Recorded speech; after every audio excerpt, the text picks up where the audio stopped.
বাংলাদেশ 90% মুসলমানের দেশ। এখানে আওয়ামী লীগ এবং তার সহযোগী যারা ভারতের পারপাস সার্ভ করে এরকম সবগুলো দল বাদে বাকি সকল দল বিএনপি, জামাত, এনসিপি সহ সকল দলই বাংলাদেশের মুসলমানদের স্বার্থ রক্ষা করে এই রাজনীতি করে।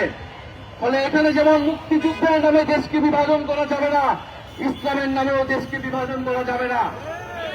মুক্তিযুদ্ধ এবং ইসলামকে মুখোমুখি দাঁড় করার যে রাজনীতি গত 54 বছর হয়েছে, সেই রাজনীতি থেকে আমরা বের হয়েই নতুন বাংলাদেশ বিনির্মাণ করব। ইসলামও আমার, মুক্তিযুদ্ধ আমার, জুলাইও আমার। এগুলো একে অপরের অবিচ্ছেদ্য অংশ। যারা এগুলোকে বিভক্ত করতে চায়, তারা এই ফ্যাসিবাদ কায়েম করতে চায়, তারা এই জাতিকে বিভক্ত করতে চায়। ফলে আজকে 16 ডিসেম্বরে আমাদের যেই সংকল্প, 1947 সালে আজাদীর লড়াই, 71-এর মহান মুক্তিযুদ্ধ এবং 24-এর জুলাই বিপ্লব, সেই বিপ্লবের এই 3টি লড়াইয়ের আকাঙ্ক্ষা ছিল সাম্য, মানবিক মর্যাদা এবং সামাজিক সুবিচার, বৈষম্যহীন একটি রাষ্ট্র এবং গণতান্ত্রিক একটি রাষ্ট্র কায়েম করা। বাংলাদেশে আমরা সেই লড়াই শুরু করেছি, আধিপত্যবাদ বিরোধী লড়াই আমরা শুরু করেছি। এই লড়াই আমাদের অব্যাহত থাকবে। আজকে 16 ডিসেম্বর আমরা আগ্রাসন বিরোধী যাত্রা করেছি। 1971 সালের 16 ডিসেম্বর আগ্রাসন বিরোধী কর্মসূচি পালিত হয়েছিল। সেই লড়াই আমরা শুরু করেছিলাম 71 সালের মধ্যেই। মেজর জলিলরা সেই লড়াই শুরু করেছিল, প্রশাসনীরা সেই লড়াই শুরু করেছিল। আমরা সেই লড়াইকে ধারণ করি।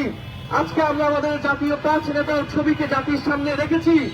আমরা মনে করি বাংলাদেশের এই স্থাপিতরা যে আকাঙ্ক্ষা নিয়ে রাজনীতি করেছিলেন, জাতীয় নাগরিক পার্টি সেই আকাঙ্ক্ষাকে ধারণ করে এগিয়ে নিয়ে যাবেন। প্রিয় সংগ্রামী উপস্থিতি, এই মুহূর্তে আমাদের করণীয় কর্তব্য ঠিক করতে হবে। শরীফ ওসমান হাবিব গুলিবিদ্ধ হওয়ার পর এটাকে খুবই সহজভাবে দেখার বিষয় নাই। এটা গণ-অভ্যুত্থানকে আক্রান্ত করা হয়েছে, বাংলাদেশকে আক্রান্ত করা হয়েছে। এই মুহূর্তে আমাদের কর্তব্য হচ্ছে দুইটি। প্রথমত, আমাদের নিজেদের নিরাপত্তা নিজেদেরকে নিতে হবে। জনগণ বাদে আমাদের আর কোন নিরাপত্তা বাহিনী নাই। পুলিশ প্রশাসন যদি ব্যর্থ হয়, আমরা আমাদের পাল্টা আঘাত চালিয়ে যাব। কিন্তু আমরা এখনো সরকারের উপর আস্থা রাখতে চাই। আমরা চাই আইনের শাসন প্রতিষ্ঠা হোক। অতি দ্রুত সময়ের মধ্যে শহীদ ওসমান হাবিব খুনিদেরকে খুঁজে গ্রেফতার করা হোক। আমার একটা স্মার্ট সিদ্ধান্তে 25% গ্যাসের খরচ কমেছে। ভাবছেন কিভাবে?